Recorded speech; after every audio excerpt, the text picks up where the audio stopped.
بسم اللہ الرحمن الرحیم۔ السلام علیکم ورحمۃ اللہ وبرکاتہ۔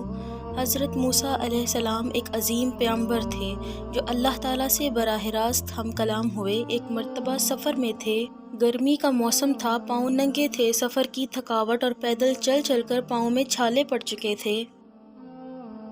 ذرا آرام کرنے کے لیے ایک درخت کے سائے میں بیٹھ گئے۔ کیا دیکھتے ہیں کہ کچھ فاصلے پر ایک کنواں ہے، وہاں کچھ نوجوان اپنی بکریوں کو پانی پلا رہے ہیں اور ان سے کچھ فاصلے پر دو باحیا لڑکیاں کھڑی ہیں۔ جب آپ نے ان کو دیکھا تو حیرانگی کی انتہا نہ رہی کہ یہ دونوں لڑکیاں اس جنگل میں کیوں کھڑی ہیں اور کس کا انتظار کر رہی ہیں۔ حضرت موسیٰ علیہ السلام نے جب وجہ دریافت کی تو پتہ چلا کہ ان کا کوئی بھائی نہیں، باپ بوڑھا ہے اور وہ اس قابل نہیں کہ چل پھر سکے، اور وہ دونوں اپنی بکریوں کو پانی پلانے کے لیے آئی ہیں کہ جب تمام لوگ اپنی جانوروں کو پانی پلا کر چلے جائیں گے تو آخر میں یہ اپنی بکریوں کو پانی پلائیں گی۔ حضرت موسیٰ علیہ السلام ان کی بات سننے کے بعد آگے بڑھے اور خود پانی کنویں سے نکالا اور ان کی بکریوں کو پانی پلایا۔ لڑکیاں جب خلاف معمول جلدی گھر پہنچی تو باپ نے جلدی آنے کی وجہ پوچھی تو دونوں نے باپ کو پوری حقیقت سے آگاہ کر دیا۔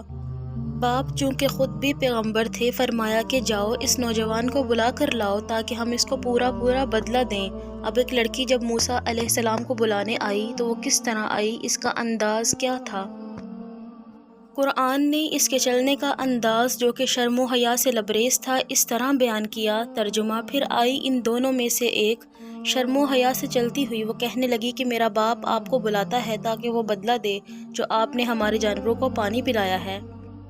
حضرت شعیب علیہ السلام کی بیٹی حضرت موسیٰ علیہ السلام کو بلانے آئی، شرم و حیا کا دامن نہیں چھوڑا، نگاہ نیچے تھی، بات بھی شرما کر زیادہ کھل کر نہیں کی۔ اللہ تعالیٰ کو اس کی حیا اس قدر پسند آئی کہ اس حیا کو قرآن بنا کر حضرت محمد صلی اللہ علیہ وآلہ وسلم پر نازل کر دیا تاکہ پوری امت کی عورتوں کو پتہ چل جائے کہ جب وہ گھروں سے نکلیں تو شرم و حیا سے عاری لوگوں کی طرح گردن اٹھا کر نہ چلیں، بلکہ دھیمی چال سے کہ شرافت اور حیا ان سے واضح نظر آئے، جس طرح شعیب علیہ السلام کی بیٹی شرم و حیا سے چلتی ہوئی آئی۔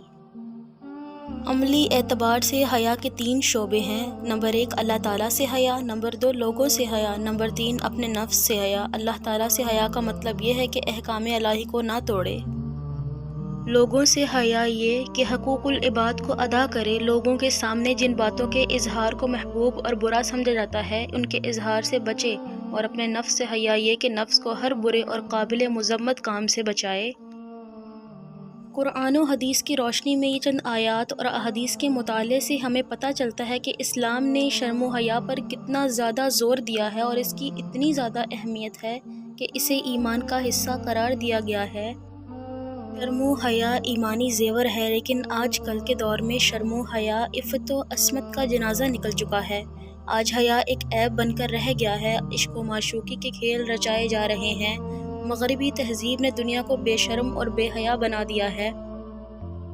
آج اگر ہم اپنے معاشرے میں نظر دوڑائیں تو ہر طرف بیہودہ تصویریں نظر آتی ہیں۔ مغربی میڈیا ہر جگہ عورت کی تصویر کو نمائش بنا کر پیش کر رہا ہے۔ آپ کو مختلف چوکوں اور چوراہوں پر ایسے سائن بورڈ نظر آئیں گے جہاں عورت کی تصویر ذریعہ اشتہار برائے کمائی نظر آئے گی۔ عورت کی اس حالت کو دیکھ کر دل خون کے آنسو روتا ہے۔ پھر افسوس ہے کہ بے وقوف لوگ اسی کو آزادی نسواں اور حقوق نسواں کا نام دیتے ہیں۔ پیاری بہنوں، اپنی زندگی میں ہر قدم ایسے پھونک پھونک کر رکھیں کہ ایمان کے لٹیرے اور عزتوں کے ڈاکو کہیں شرم و حیا کی یہ قیمتی دولت آپ سے چھین نہ لیں۔ اللہ کریم ہم سب کا حامی و ناصر ہو، آمین ثم آمین۔